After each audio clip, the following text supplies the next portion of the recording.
दोस्तों नमस्कार। अथप success point के यूट्यूब चैनल पे आप सभी का स्वागत है।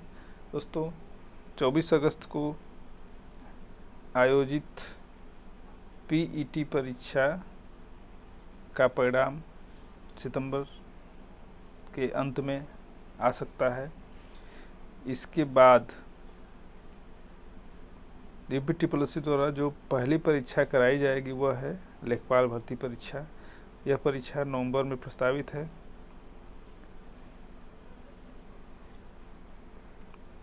अब आपकी तैयारी के लिए 2 से ढाई महीने बचे हैं, तो ऐसे में आपकी तैयारी को सही दिशा और सही रणनीति की आवश्यकता है।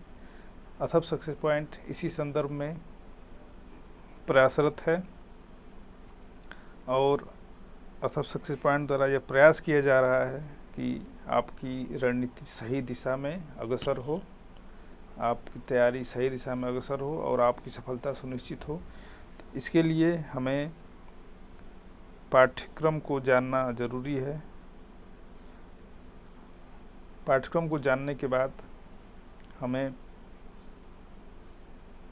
पूर्व में आए हुए प्रश्नों का अध्ययन करना भी उतना ही अनिवार्य है जितना कि पाठ्यक्रम को समझने के बाद अपनी विषय सामग्री को पढ़ना। तो पूर्व में आए हुए प्रश्नों को जानने समझने के बाद आप परीक्षा की प्रगति को समझ सकते हैं, उसी के अनुसार अपनी तैयारी को सही दिशा दे सकते हैं।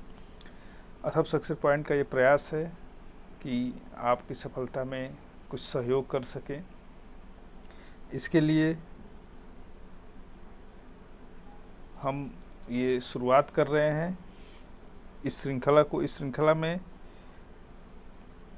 यूपीटीपीएससी द्वारा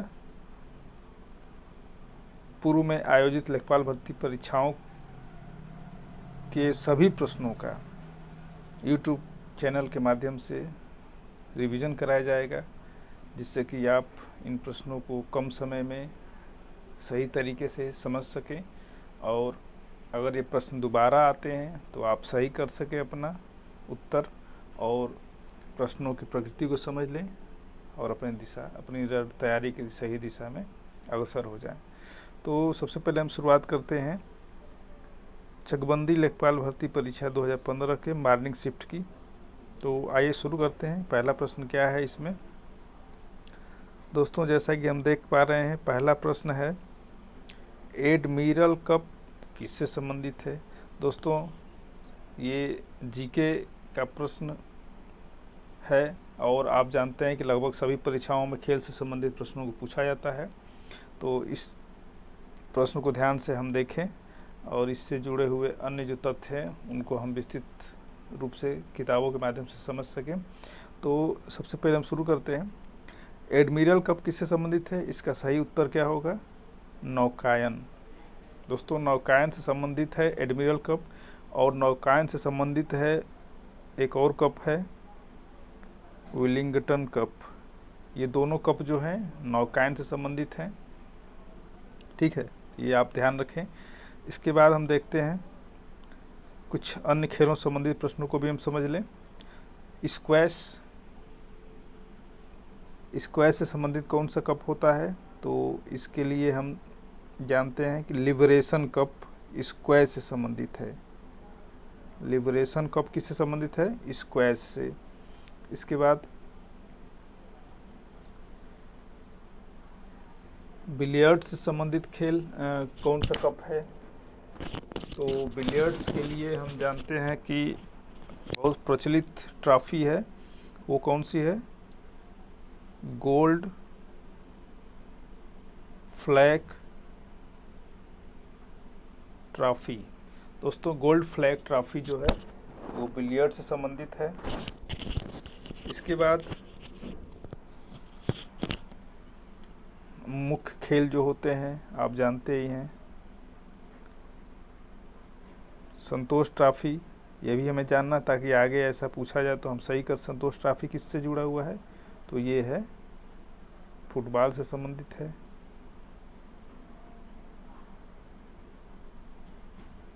हॉकी से संबंधित कौन कौन सी ट्रॉफियाँ हैं इसको भी हम जान लें। तो हॉकी से जुड़ी जो महत्वपूर्ण ट्रॉफियाँ हैं सबसे पहले कौन सी है? आगा खा कप ये आप जानते हैं, बहुत चर्चित होता है। आगा खा कप जो है हॉकी से संबंधित है। नेहरू कप ये भी हॉकी से संबंधित है, ठीक है। इसके बाद हम देख रहे हैं कि एक बहुत इम्पॉर्टेंट है, ये पूछा जा सकता है, बेटन कप। बेटन कप ये भी किससे संबंधित है? हॉकी से संबंधित है। क्रिकेट के बारे में तो आप जानते ही हैं कौन कौन सी ट्रॉफियाँ हैं, कौन कौन से खेल हैं। तो दोस्तों ये रहा हमारा पहला प्रश्न, ध्यान से हम इसको देखेंगे। एडमिरल कप किससे संबंधित है? तो इसका सही उत्तर होगा नौकायन से। अगले प्रश्न को हम देखते हैं। अगला प्रश्न है हमारा संविधान से, भारत का कौन सा राष्ट्रपति निर्विरोध निर्वाचित हो? ये बहुत बार पूछा गया है और लगभग सभी प्रकार के परीक्षाओं में पूछा जाता है। तो ये हमारे निर्विरोध चुने जाने वाले एक राष्ट्रपति हैं। कौन है? एन संजीव रेड्डी, अर्थात इनका पूरा नाम क्या है? नीलम संजीव रेड्डी।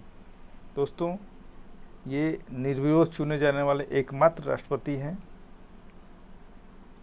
इनका कार्यकाल कब से कब तक रहा है? राष्ट्रपति का क्रम भी पूछा जाता है। तो ये 6वें राष्ट्रपति थे और इनका कार्यकाल क्या है? 1977 से 82। ये ध्यान रखने वाली बात है। ये नीलम संजीवा रेड्डी 6वें राष्ट्रपति हैं और इनका कार्यकाल 1977 से 1982 तक रहा है। इसके बाद हम जानते हैं हमारे प्रथम राष्ट्रपति कौन थे? डॉक्टर राजेंद्र प्रसाद। ये 2 बार लगातार इन्होंने राष्ट्रपति पद का दायित्व निभाया। हमारे प्रथम उपराष्ट्रपति कौन है? तो आप जानते हैं डॉक्टर एस राधाकृष्णन, और ये हमारे द्वितीय राष्ट्रपति हैं, ठीक है। तो ये ध्यान रखने वाली बात है। अगला प्रश्न हम देखते हैं, ये अर्थव्यवस्था संबंधित प्रश्न है। क्या पूछा गया है? आवश्यकता विहीनता सिद्धांत। आवश्यकता विहीनता सिद्धांत के प्रतिपादक कौन है? इसका सही उत्तर क्या होगा? Professor JK. मेहता, अर्थात बी ऑप्शन सही है। Professor JK. मेहता ने आवश्यकता विहीनता का सिद्धांत दिया था। दोस्तों इस सिद्धांत का क्या तात्पर्य है? इस सिद्धांत में क्या कहा गया है? तो इन्होंने कहा था आर्थिक तंगी होती है या आर्थिक जो समस्याएं होती हैं, इन समस्याओं का निदान कैसे संभव है? तो इन्होंने एक सुझाव दिया था कि हम अपनी आवश्यकताओं को कम करें।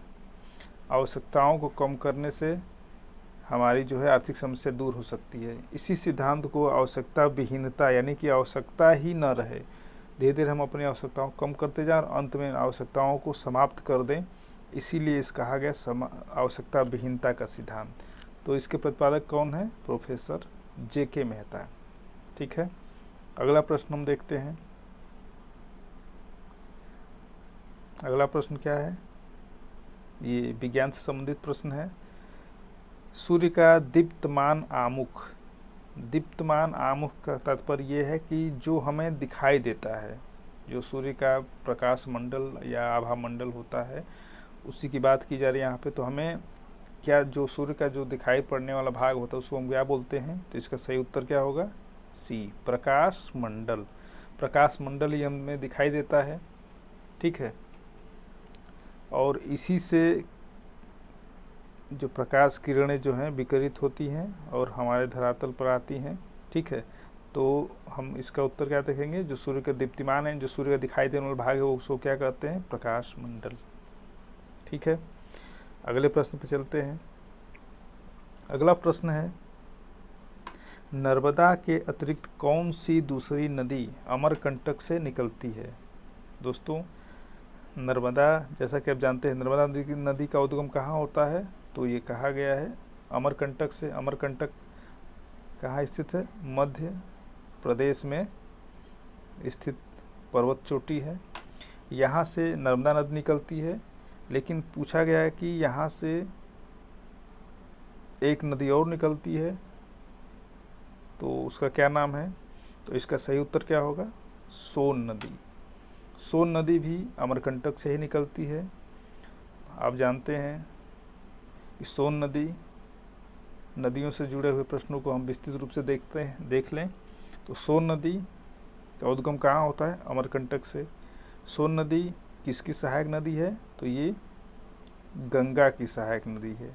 ठीक है, किसकी सहायक नदी है? गंगा की। बेतवा किसकी सहायक नदी है? तो ये यमुना की सहायक नदी है। ठीक है, अब हम बात करें ताप्ती नदी। तो जैसा कि आप देख पा रहे हैं, नर्मदा और ताप्ती दो नदियां ऐसी नदियां हैं जो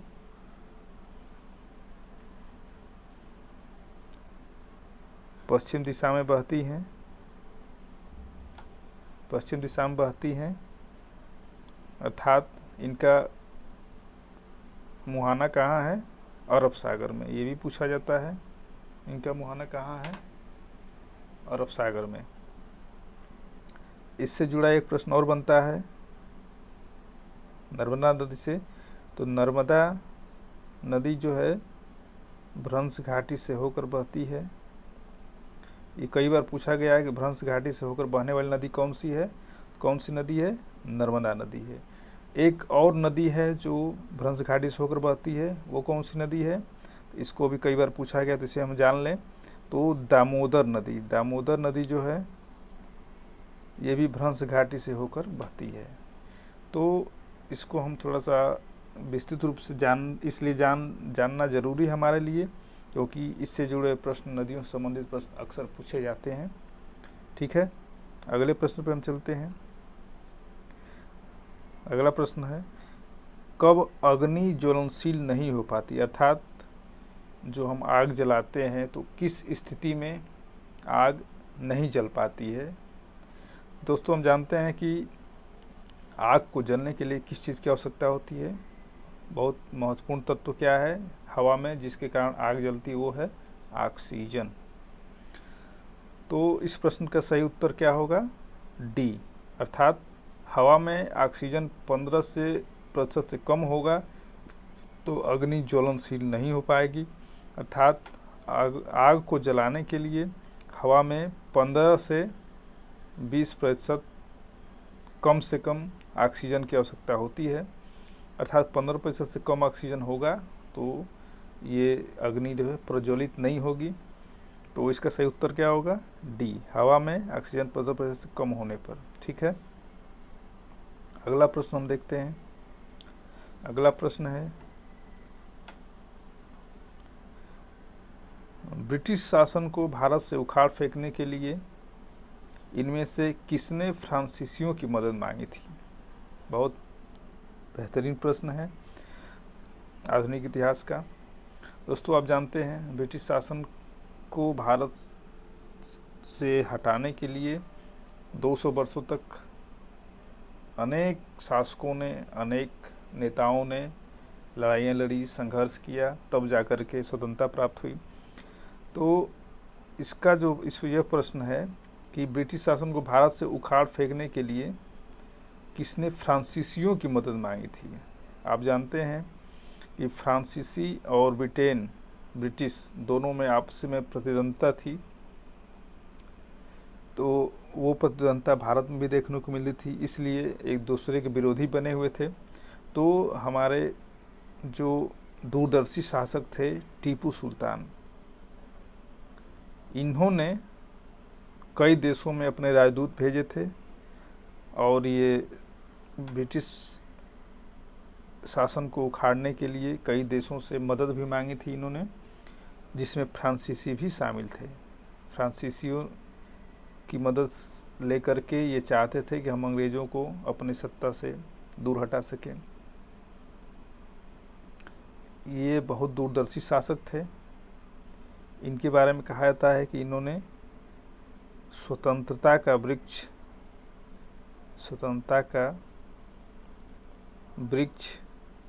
रोपा था। अर्थात ये स्वतंत्रता के पक्षधर थे। इन्होंने स्वतंत्रता में महत्वपूर्ण भूमिका निभाने के लिए कई देशों से सहयोग मांगा था। तो इसका सही उत्तर क्या होगा? टीपू सुल्तान। ठीक है, अगला प्रश्न देखते हैं।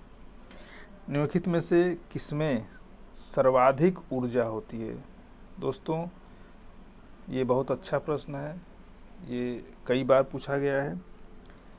जैसा कि आप जानते हैं, सर्वाधिक ऊर्जा किसकी होती है? जिसकी आवृत्ति सर्वाधिक होती है, उसी प्रकाश की ऊर्जा सर्वाधिक होती है। और जिसका तरंग दैर्घ्य अधिक होता है, उस प्रकाश का जो है ऊर्जा कम होती है। तो हम जानते हैं सर्वाधिक तीव्रता किसकी अधिक होती है? नीला प्रकाश की। इसलिए सर्वाधिक ऊर्जा किस में होगी? नीला प्रकाश में। तो सही उत्तर क्या है? Option B. दोस्तों, लाल प्रकाश की तरंग दैर्घ्य सर्वाधिक होती है, इसलिए इसकी ऊर्जा जो है कम होती है।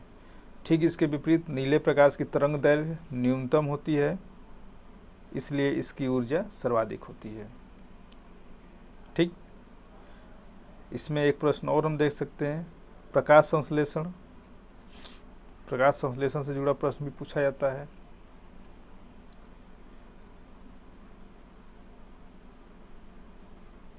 ये हरा प्रकाश और पीला प्रकाश, प्रकाश संश्लेषण में सर्वाधिक उपयोगी प्रकाश कौन सा होता है? तो इसमें हम देख सकते हैं कि प्रकाश संश्लेषण के लिए सर्वाधिक उपयुक्त जो प्रकाश होता है वह है लाल प्रकाश। लाल प्रकाश में सर्वाधिक प्रकाश संश्लेषण की क्रिया तीव्र होती है और नीले प्रकाश में सर्वाधिक ऊर्जा होती है। तो ये आप ध्यान रखेंगे। अगला प्रश्न देखते हैं। अगला प्रश्न है, प्रसिद्ध बांसुरी वादक हरिप्रसाद चौरसिया। हरिप्रसाद चौरसिया का जन्म कहाँ हुआ था? दोस्तों, हरिप्रसाद चौरसिया प्रसिद्ध बांसुरी वादक हैं। इनका जन्म इलाहाबाद में हुआ था। ये लोकनाथ मोहल्ले का नाम है। तो हरिप्रसाद चौरसिया का जन्म कहाँ हुआ था? इलाहाबाद में। ये प्रसिद्ध बांसुरी वादक हैं।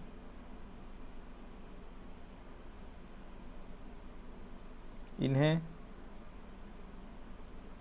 संगीत नाटक अकादमी पुरस्कार दिया गया था। इन्हें पद्म भूषण से भी सम्मानित किया गया था, हरिप्रसाद चौरसिया को। ठीक है, अगला प्रश्न देखते हैं। ये संस्कृति कल्चर से संबंधित प्रश्न है, काफ़ी बढ़िया प्रश्न है। पूछा गया है कि बधाई कौन सी विधा है? दोस्तों, आप जानते हैं बधाई क्या है? इसका सही उत्तर होगा बुंदेलखंड का लोक नृत्य। हालांकि अन्य जगहों पर, अन्य क्षेत्रों में भी ये प्रचलित है। बधाई जो है यह बच्चों के जन्म, विवाह इत्यादि उत्सवों पे ये मनाया जाता है, गाया जाता है या इस नृत्य को किया जाता है। तो ये इसका सही उत्तर क्या होगा? बुंदेलखंड का लोक नृत्य है। बधाई क्या है? बुंदेलखंड का। बुंदेलखंड के अन्य लोक नृत्य कौन कौन से हैं आप जानते हैं, इसको भी हम जान लें। तो एक नृत्य है सैरा, ठीक है, राई, पंडा, ये सब क्या हैं? बुंदेलखंड के लोक नृत्य हैं। एक बहुत ही महत्वपूर्ण लोक नृत्य है, वो भी पूछा जाता है, वो चरकुला। चरकुला लोक नृत्य कहाँ का है? तो चरकुला लोक नृत्य कहाँ का है? उत्तर प्रदेश के। तो ये है ब्रज क्षेत्र का। ये भी आप ध्यान रखें, बहुत ही इम्पोर्टेंट है। चौरकुला नृत्य कहाँ का है? ब्रज क्षेत्र का, बहुत बार पूछा गया है। ठीक है, अगले प्रश्न को हम देखते हैं।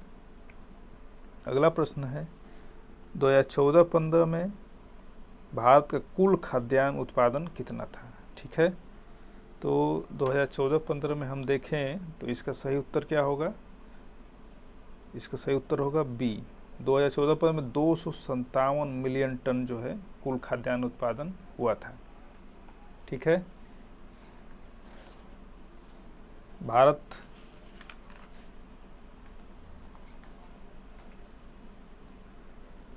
के कृषि, भारत खाद्यान्न उत्पादन में आत्मनिर्भर देश है, ये आप जानते हैं। अब वर्तमान में भारत में 2000, अगर हम करंट का आंकड़ा देखें तो 2020-21 में कुल खाद्यान्न उत्पादन कितना रहा है, तो ये भी पूछा जा सकता है आपसे। तो ये है 296.65 मिलियन टन। ये 2020-21 में आंकड़ा है 296.5 मिलियन। ये बहुत ध्यान रखने वाली बात है, पूछा जा सकता है।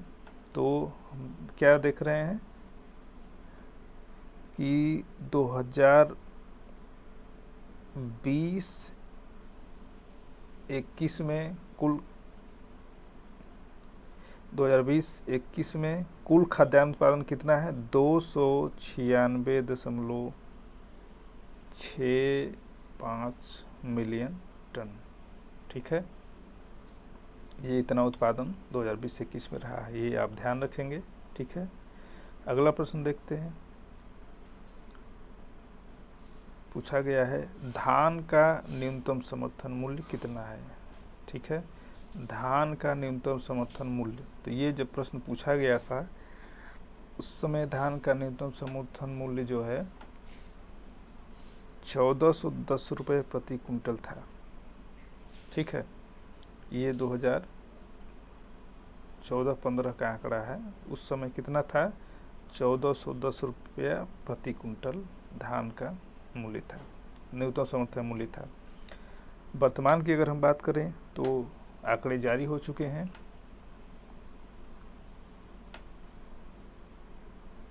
दो 2021-22 के आंकड़े जारी हुए हैं जिसमें न्यूनतम समर्थन मूल्य धान का कितना है?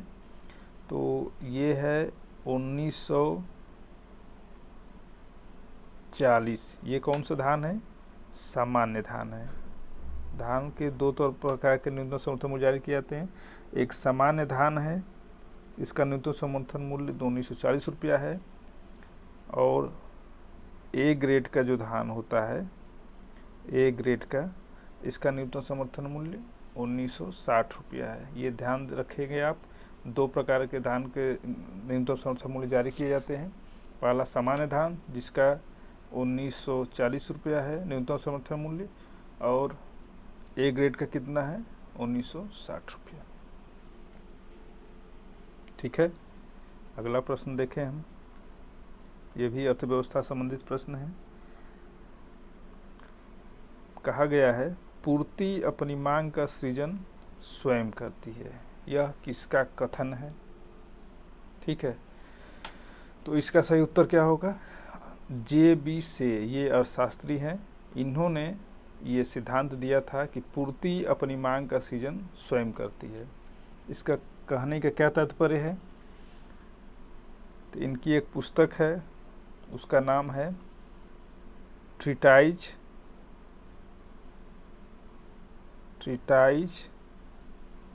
On political economy. ये इनकी पुस्तक का नाम है। कौन सी है? ट्रीटाइज ऑन पॉलिटिकल इकोनॉमी, ये इनकी पुस्तक का नाम है। जे.बी. से की पुस्तक का नाम है ट्रीटाइज ऑन पॉलिटिकल इकोनॉमी। इन्होंने कहा था कि जिस अनुपात में पूर्ति बढ़ती या घटती है, क्योंकि पूर्ति की बात की जा रही है, तो जिस अनुपात में पूर्ति घटती या बढ़ती है उसी अनुपात में क्रय शक्ति और मांग भी बढ़ती घटती है। ठीक है, इन्होंने ये सिद्धांत दिया था, याद रखेंगे इसको। अगला प्रश्न क्या है, माई कंट्री माई लाइफ किसकी आत्मकथा है? माई कंट्री माई लाइफ किसकी आत्मकथा है? तो इसका सही उत्तर क्या होगा? लाल कृष्ण आडवाणी। ये भारत के उप प्रधानमंत्री रह चुके हैं, भारतीय जनता पार्टी के प्रसिद्ध नेता हैं, संस्थापक नेता हैं। ये हमारे देश के उप प्रधानमंत्री रह चुके हैं। इनकी आत्मकथा क्या नाम है? My country my life. ठीक है, सही उत्तर क्या होगा? लाल कृष्ण आडवाणी। अगले प्रश्न की हम बात करें तो ये आधुनिक इतिहास से जुड़ा हुआ प्रश्न है। देखा जाए तो कहा गया कि भारतीय राज्य की कौन सी मुख्यमंत्री अपनी विरोधी पार्टी के अध्यक्ष से विवाहित थी?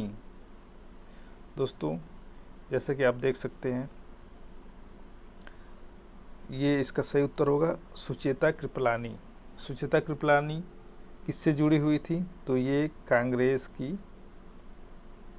प्रमुख नेता थी और ये उत्तर प्रदेश की प्रथम सीएम है रही हैं। और उत्तर प्रदेश ही नहीं, ये कई बार पूछा हुआ प्रश्न है कि ये किसी भी भारतीय राज्य की प्रथम महिला सीएम बनी। इनके जो पति थे उनका नाम ये भी आपने कई बार सुना होगा, जेबी कृपलानी। इनका नाम था जेबी कृपलानी। सुचिता कृपलानी के पति का नाम था जेबी कृपलानी। ये किस पार्टी से जुड़े हुए थे? तो ये सोशलिस्ट पार्टी से जुड़े हुए थे। ठीक है, क्या ध्यान रखेंगे आप इसको? ये समाजवादी पार्टी या सोशलिस्ट पार्टी से जुड़े हुए थे। और इनकी पत्नी जो है ये भारतीय राष्ट्रीय कांग्रेस की प्रमुख नेता थी, उत्तर प्रदेश की प्रथम महिला सीएम और प्रथम सीएम भी यही थी। और अगर हम बात करें उत्तर प्रदेश की तो यूपी के प्रथम महिला राज्यपाल भी अगर हम देख लें, कौन थी? श्रीमती सरोजिनी नायडू। जानते हैं आप, सरोजिनी नायडू भारत के किसी भी राज्य की प्रथम महिला मुख्यमंत्री, किसी भी भारतीय राज्य के प्रथम महिला गवर्नर अर्थात राज्यपाल थी। ठीक उसी तरह से सुचेता कृपलानी प्रथम महिला मुख्यमंत्री थी किसी भी राज्य की। और संयोग से ये दोनों सौभाग्य उत्तर प्रदेश को ही प्राप्त हुआ। ठीक है, अगला प्रश्न देखते हैं।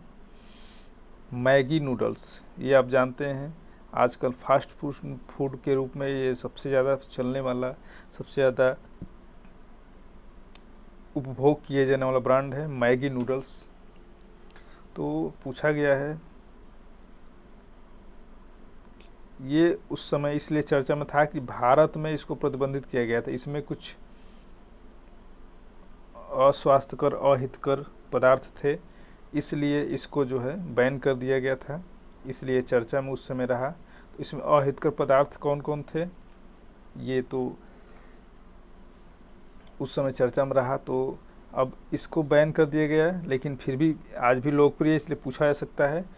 तो पूछा गया कि सर्वप्रथम ये कहाँ पे 1860 के दशक में, यानी लगभग 150 वर्षों से ये खाया जा रहा है।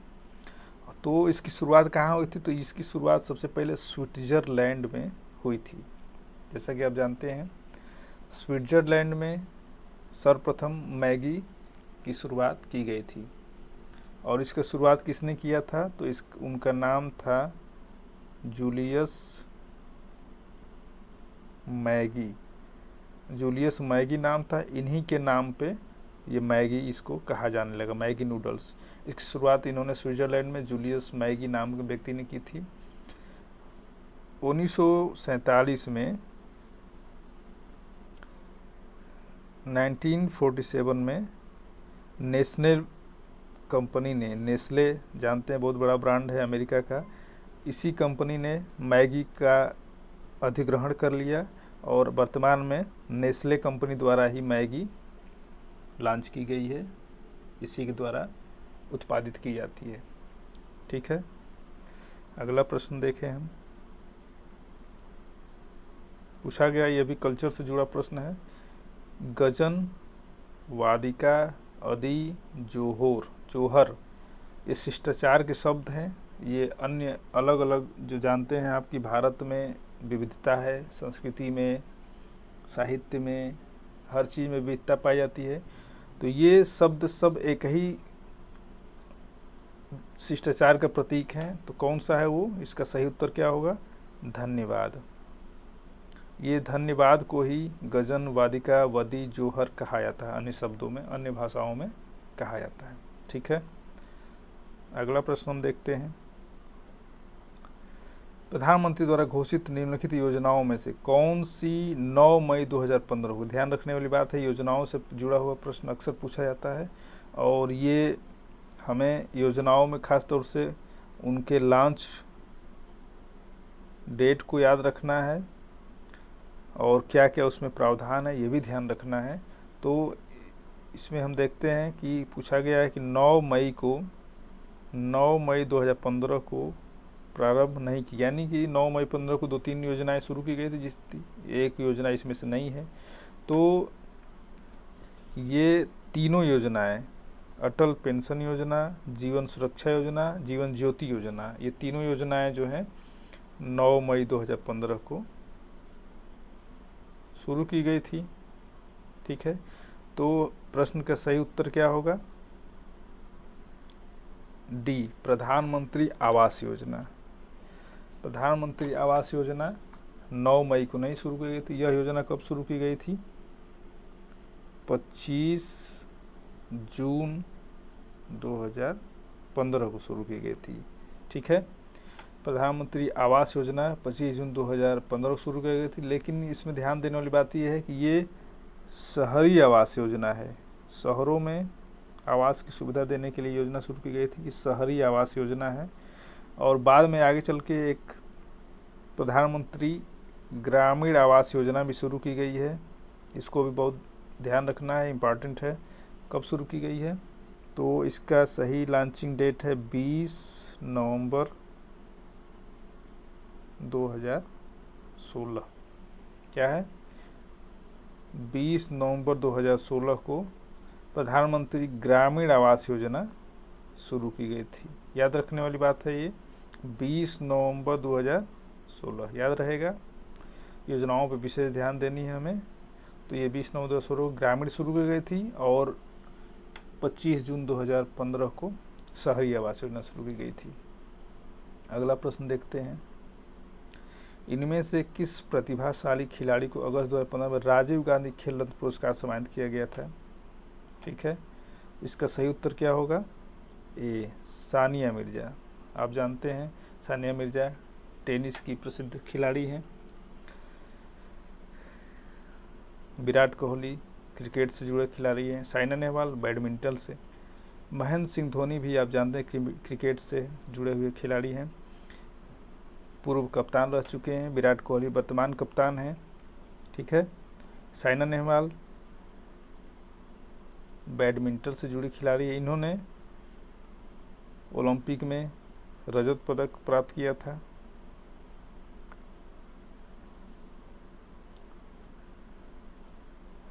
एक नया फैक्ट हम करंट से जुड़ा हुआ देख लें कि हाल ही में भारत सरकार द्वारा राजीव गांधी खेल रत्न पुरस्कार का नाम बदल करके क्या रखा गया है?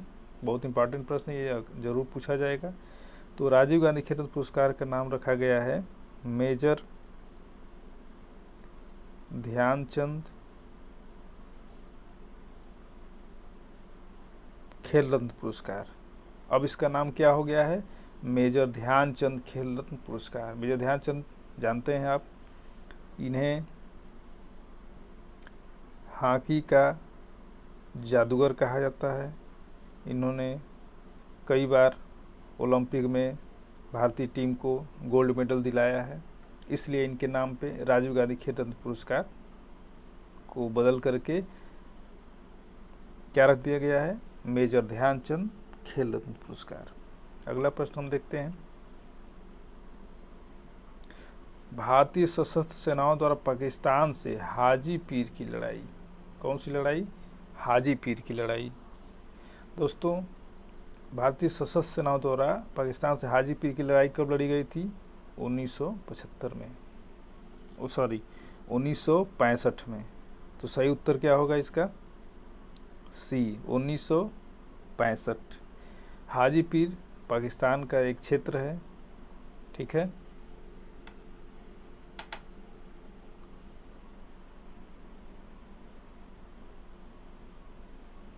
ये हाजी पीर जो है, इसको भारतीय सेना ने इस युद्ध में विजय प्राप्त की थी 1965 में, हाजी पीर के युद्ध में, और इसमें इस स्थान पर कब्जा कर लिया था। लेकिन बाद में आगे चल के ताशकंद समझौता हुआ था, ताशकंद समझौता 1966 में।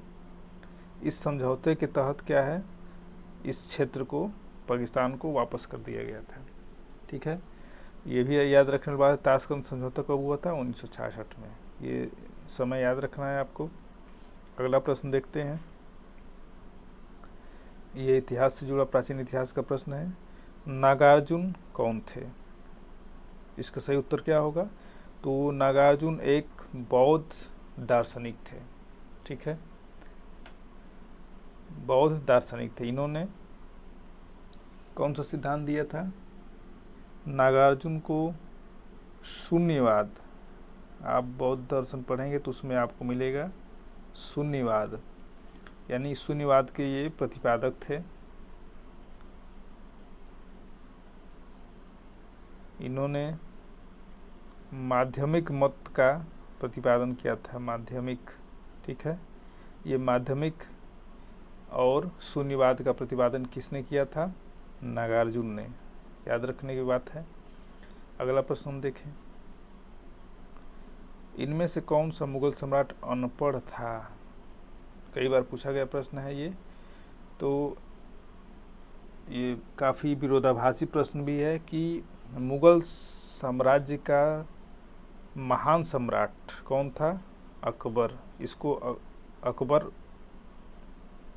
क्या कहा था, अकबर महान, लेकिन ये अनपढ़ था, लेकिन इसके अंदर शासकीय गुण थे और इन्होंने काफ़ी अच्छा शासन चलाया, इसलिए इनको अकबर महान की उपाधि दी गई।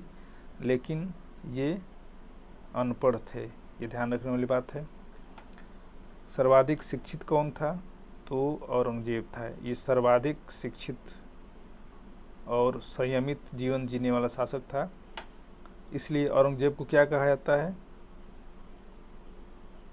जिंदा पीर।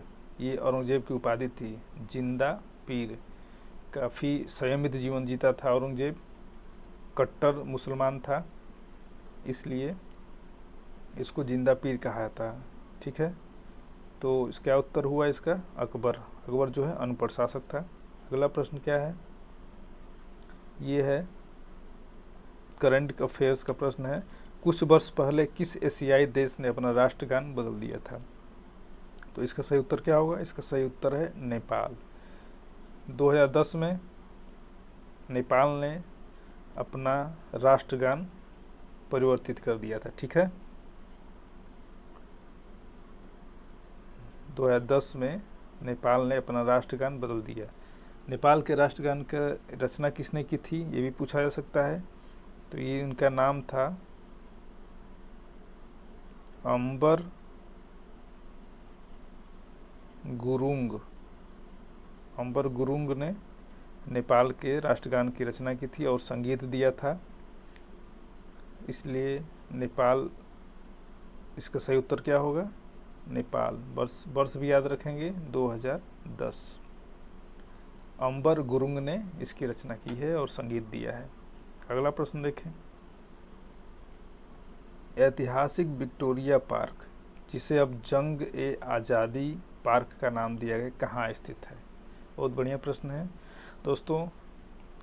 इसका सही उत्तर क्या होगा? मेरठ। जंग ए आज़ादी पार्क या विक्टोरिया पार्क कहाँ स्थित है? उत्तर प्रदेश के मेरठ में स्थित है।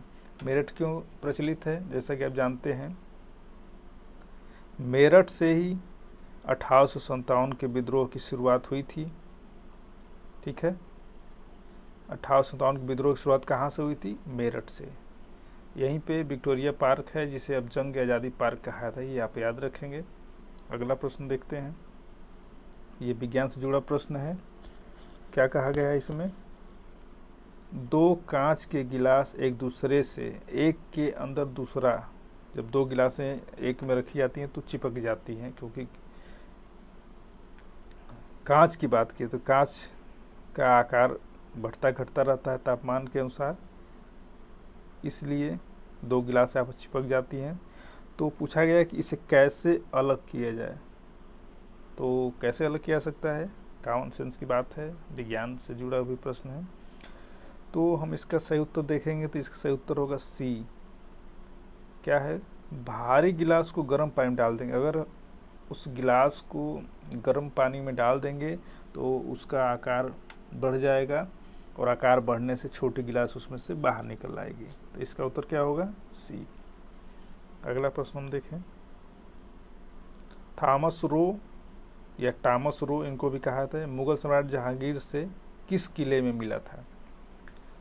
जैसा कि आप जानते हैं 1616 में ये आया था और जहांगीर के लिए ये ब्रिटिश राजदूत के रूप में आया था और जहांगीर से मिलने के लिए काफ़ी प्रयासरत रहा। तो अजमेर के किले में जहांगीर से इसकी मुलाकात हुई थी। याद रखने वाली बात है, कहाँ पे हुई थी? अजमेर के किले में। ठीक है, अगला प्रश्न देखते हैं, भूगोल से जुड़ा प्रश्न है। किस देश में यूरेनियम का सर्वाधिक भंडार है? यूरेनियम की बात की, यूरेनियम जानते हैं आप क्या है? नाभिकीय तत्व है। इसी से नाभिकीय ऊर्जा जो है प्राप्त की जाती है। परमाणु रिएक्टर में इसका प्रयोग किया जाता है। तो अगर भंडार की बात करें हम तो सर्वाधिक भंडार कहाँ है यूरेनियम का? ऑस्ट्रेलिया में। ठीक है, आंसर डी होगा इसका। ऑस्ट्रेलिया में यूरेनियम का सर्वाधिक भंडार है, इसलिए ऑस्ट्रेलिया से भारत ने यूरेनियम के आयात के लिए समझौता भी किया था। 2008 में हस्ताक्षर किया था समझौते पे। तो सर्वाधिक भंडार कहाँ है? ऑस्ट्रेलिया में। अगर सर्वाधिक उत्पादन की बात की जाए कि सर्वाधिक उत्पादन कहाँ होता है, तो ये पश्चिम एशिया का देश है कजाकिस्तान। कजाकिस्तान में सर्वाधिक यूरेनियम उत्पादित होता है। और अगर भंडार की बात की जाए तो ऑस्ट्रेलिया। ठीक है, और अगर भारत की बात की जाए कि भारत में कौन सा नाभिकीय पदार्थ है जिसका परमाणु भट्टियों में प्रयोग किया जाता है या परमाणु ऊर्जा के उत्पादन में प्रयोग किया जाता है, तो हम क्या कहेंगे? थोरियम। भारत में क्या है? सर्वाधिक मात्रा में क्या उपलब्ध है? थोरियम। थोरियम का प्रयोग जो है परमाणु ऊर्जा प्राप्त करने में किया जाता है भारत में। अगला प्रश्न हम देखें, निम्न में से कौन सी नदी, क्या कहा गया है? निम्न में कौन सी नदी यमुना से नहीं मिलती है? अर्थात कहने का क्या तात्पर्य है कि कौन सी नदी यमुना की सहायक नहीं है। ठीक है, तो आप जानते हैं कि यमुना की प्रमुख सहायक नदी कौन कौन सी है? चंबल प्रमुख सहायक नदी है, बेतवा भी यमुना की सहायक नदी है और केन भी यमुना की सहायक नदी है। अर्थात अगर कौन सी नदी इसकी नहीं है पूछा गया है प्रश्न में, तो सोन नदी जो है यमुना की सहायक नदी नहीं है। आप जानते हैं सोन नदी का उद्गम कहाँ होता है? अभी हमने पहले प्रश्न में देखा था, सोन नदी का उद्गम कहाँ होता है? अमरकंटक पठार से होता है। ठीक है, अमरकंटक पठार से होता है सोन नदी का उद्गम। और सोन नदी किसकी सहायक है? तो सोन नदी गंगा की सहायक है। यह पटना के पास जो है गंगा नदी में मिल जाती है और गंगा की प्रमुख सहायक नदी है। ठीक है, ध्यान रखेंगे आप। केन, बेतवा, चंबल ये सब यमुना की सहायक नदियां हैं। सोन नदी किसकी सहायक नदी है? गंगा की सहायक नदी है। तो नदियों वाले प्रश्न को हम विशेष ध्यान दें और नदियों को पुस्तकों से विस्तृत अध्ययन कर लें, क्योंकि एक ही पेपर में 2-3 प्रश्न नदियों से जुड़ा पूछा गया है, इसलिए इम्पॉर्टेंट हो जाता है। अगला प्रश्न हम अगर अब देखें, क्या पूछा गया है, गंडक सिंचाई परियोजना किन प्रदेशों की संयुक्त प्रयास है। ठीक है, तो इसका सही उत्तर क्या होगा, बी। गंडक सिंचाई परियोजना उत्तर प्रदेश एवं बिहार की संयुक्त परियोजना है और इससे लाभान्वित राज्य जो है उत्तर प्रदेश और बिहार है। अगर ये जिलों की बात की जाए कि सर्वाधिक लाभान्वित जिला कौन सा है गंडक परियोजना से उत्तर प्रदेश का, तो ये आप जानते हैं कि बिहार से जुड़े हुए कुशीनगर, गोरखपुर, महाराजगंज यानी पूर्वी उत्तर प्रदेश के ज़िले जो है गंडक परियोजना से लाभान्वित होते हैं। ठीक है,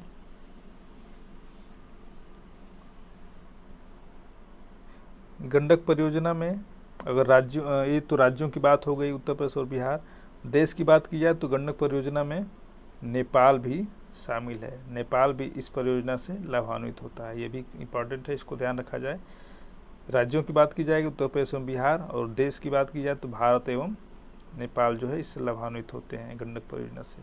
ठीक है, अगला प्रश्न देखें हम, इनमें से किसने भूमि मापांकन की शुरुआत की थी। भूमि मापांकन यानी भूमि माप की शुरुआत किस शासक ने की थी। तो अगर अगर इन विकल्पों में ध्यान दें तो इन विकल्पों में इसका सही उत्तर होगा शेरशाह। शेरशाह ने शुरुआत की थी भूमि मापांकन की। ठीक है, और कार्यकाल की दृष्टि से देखें तो इन तीनों से कार्यकाल पहले किसका रहा है, शेरशाह का, तो इसका उत्तर क्या होगा, शेरशाह। लेकिन अगर सल्तनत के शासकों की भी शुरुआत कर मान लें तो सिकंदर लोदी ने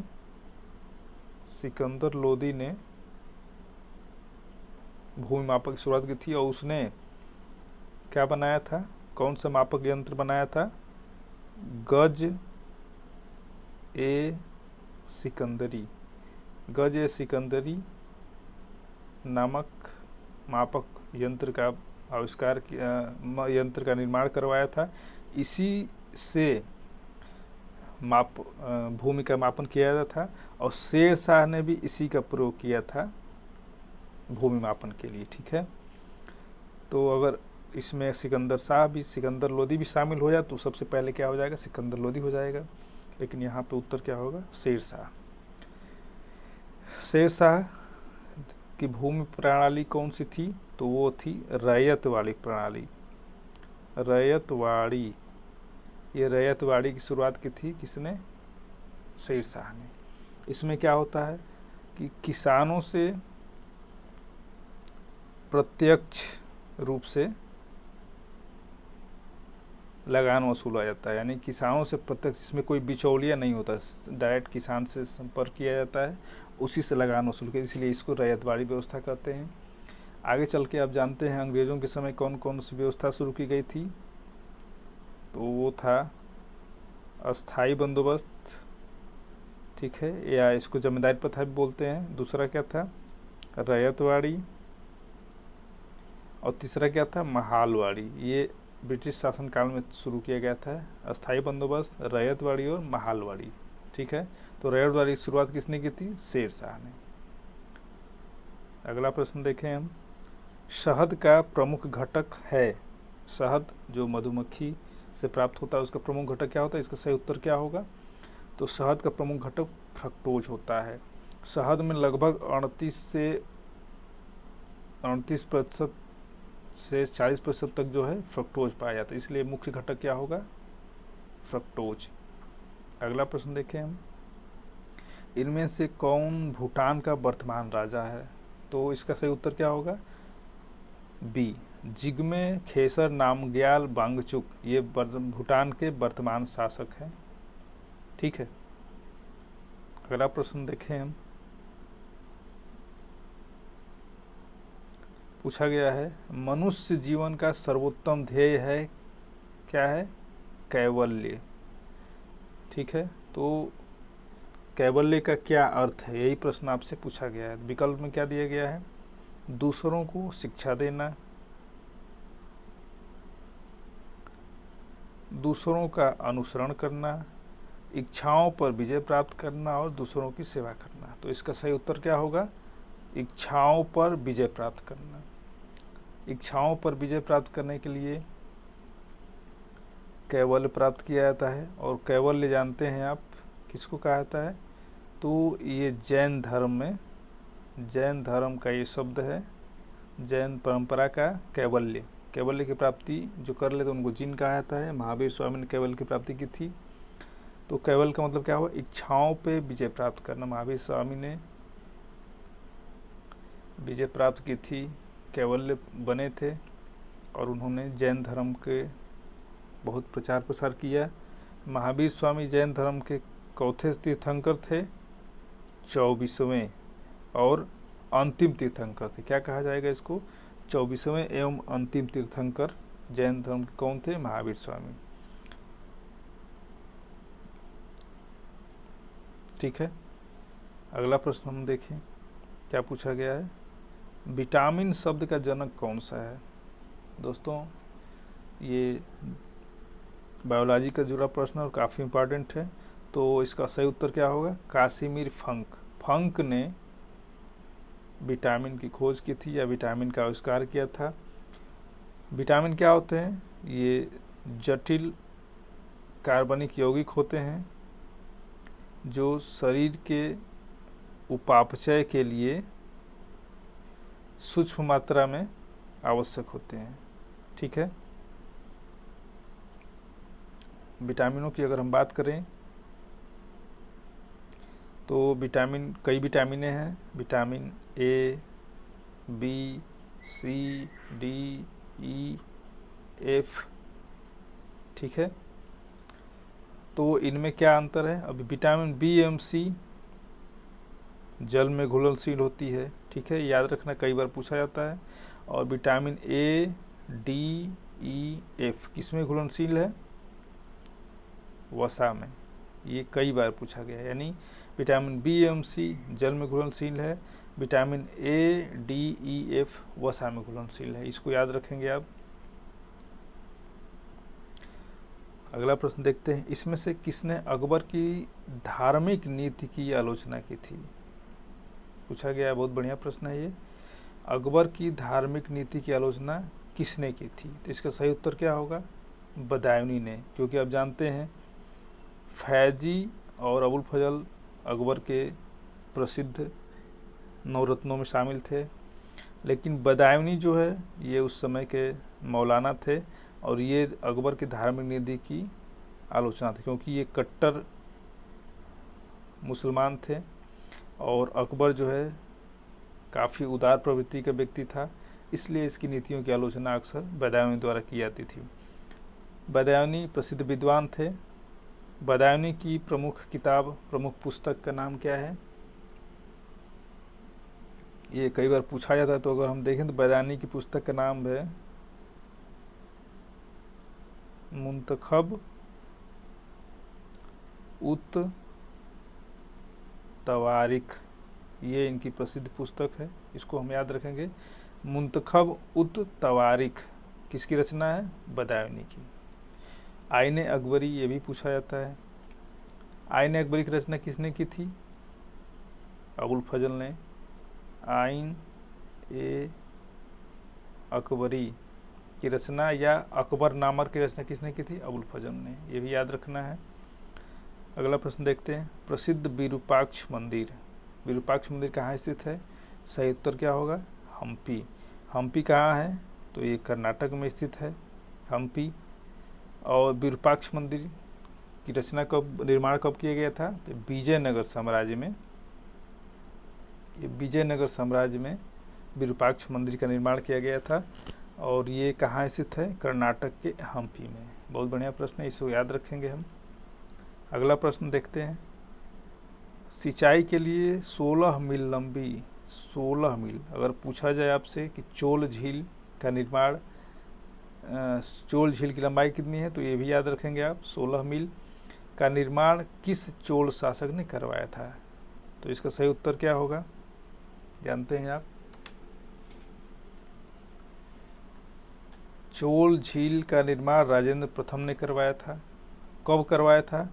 तो राजेंद्र प्रथम ने उत्तर भारत में गंगा अभियान किया था। गंगा अभियान किया था और गंगा अभियान से उसने गंगा जल ला करके अपने साम्राज्य में चोल झील का निर्माण, वहाँ से गंगा जल लाया गया था, उससे चोल झील का निर्माण किया गया था। और गंगा कोंड की उपाधि धारण की थी राजेंद्र प्रथम ने। गंगा कोंड चोल की उपाधि धारण की थी राजेंद्र प्रथम ने। चोल झील का निर्माण किया था कब? तो उत्तर भारत का गंगा अभियान के समय इसने चोल झील का निर्माण कराया था। अगला प्रश्न देखते हैं। पूछा गया है रियो ओलंपिक खेल 2016 में भाग लेने वाला सबसे नया देश कौन सा है? तो इसका सही उत्तर क्या होगा? South Sudan. दक्षिण सूडान इसलिए सबसे नया देश है क्योंकि जुलाई 2011 में सूडान से अलग होकर अपने को नया स्वतंत्र देश घोषित किया था दक्षिण सूडान ने जुलाई 2011 में, और इसने रियो ओलंपिक में अपनी टीम भेजी थी। तो इस प्रश्न का उत्तर क्या होगा? साउथ सूडान, दक्षिण सूडान। अगला प्रश्न क्या है? स्वच्छ भारत अभियान जिसमें सफाई के साथ बड़ी संख्या में शौचालयों का निर्माण होना है का शुभारंभ कब किया गया था? तो आप जानते हैं स्वच्छ भारत अभियान का शुभारंभ 2 अक्टूबर 2014 को गांधी जयंती के अवसर पर किया गया था। ठीक है, गांधी जयंती के अवसर पर किया गया था 2 अक्टूबर 2016 को। और इसका लक्ष्य क्या था? 2 अक्टूबर 2019 तक, ठीक है, 2 अक्टूबर 2019 तक गांधी जी की 150वीं जयंती तक पूर्ण रूप से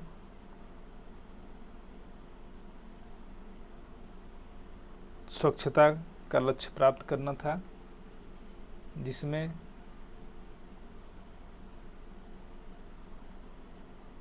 ODF का लक्ष्य प्राप्त करने का लक्ष्य रखा गया था, जिसमें बाहर खेतों में शौच को जाना पूर्ण रूप से प्रतिबंधित किया गया। हालांकि काफ़ी सुधार हुआ है इन 5 वर्षों में। यह अगर पूछा जाए कि इसकी अवधि क्या थी, तो ये 5 वर्षीय कार्यक्रम था और 2 अक्टूबर 2019 तक इसका लक्ष्य था कि बाह्य शौच मुक्त किया जाए देश को, और काफ़ी हद तक हमने सफलता प्राप्त की है। लगभग 99% क्षेत्र जो है बाह्य शौच से मुक्त हो गए हैं। अगला प्रश्न देखा जाए तो क्या है? जीरो डिफेक्ट जीरो इफेक्ट, ये किससे जुड़ा हुआ है? तो इसका सही उत्तर क्या होगा? मेक इन इंडिया मिशन से जीरो डिफेक्ट और जीरो इफेक्ट जुड़ा हुआ है। मेक इन इंडिया योजना कब शुरू की गई थी? ये बहुत इम्पॉर्टेंट है। 25 सितंबर 2014 को। कब शुरू की गई थी? 25 सितंबर 2014 को यह योजना शुरू की गई थी। और इस योजना का ध्येय वाक्य क्या था? Zero defect zero effect. इसका क्या सेंस है? जीरो डिफेक्ट का मकसद क्या है कि गुणवत्ता में उच्च क्वालिटी के उत्पादों का निर्माण करना है, गुणवत्ता में उत्तम क्वालिटी हो। और जीरो इफेक्ट का मतलब होता है कि हम पर्यावरण को नुकसान कम से कम पहुंचाएं या न पहुंचाएं। यानी मेक इन इंडिया कार्यक्रम के तहत हम ऐसे पदार्थों का उत्पादन करें, ऐसे प्रोडक्ट तैयार करें जिनमें गुणवत्ता से कोई समझौता न हो और पर्यावरण पर प्रभाव न पड़े। ठीक है, तो सही उत्तर क्या होगा? Make in India. ये कब शुरू हुआ था? 25 सितंबर 2014। ठीक है, तो ये हमारे सामान्य जानकारी के प्रश्न 40 प्रश्न पूछे गए थे चकबंदी लेखपाल की परीक्षा में। अब इस ये प्रथम शिफ्ट हमने देख लिया 40 प्रश्न, काफ़ी आपको समझ में आया होगा और कितना आपको अच्छा लगा, कैसा लगा, ये कमेंट बॉक्स में हमें बताइएगा। अगला प्रश्न, अगला जो है सीरीज होगा वो है इस चकबंदी लेखपाल परीक्षा 2015 की सेकेंड शिफ्ट की परीक्षा। इसी तरह से करके हम 5 पेपर को सॉल्व करेंगे और इसके बाद फिर हम अभ्यास प्रश्न भी सॉल्व करेंगे, जिससे कि अच्छी तरह से आपका अभ्यास हो सके। ठीक है, तो हमें ज़रूर बताइएगा आप, अच्छा लगे तो लाइक भी करिए, अपने दोस्तों मित्रों को शेयर भी कीजिए ताकि उनको भी कुछ लाभ मिले, वो भी अपनी तैयारी को सही दिशा दे सकें। ठीक है, ओके, धन्यवाद, नमस्कार।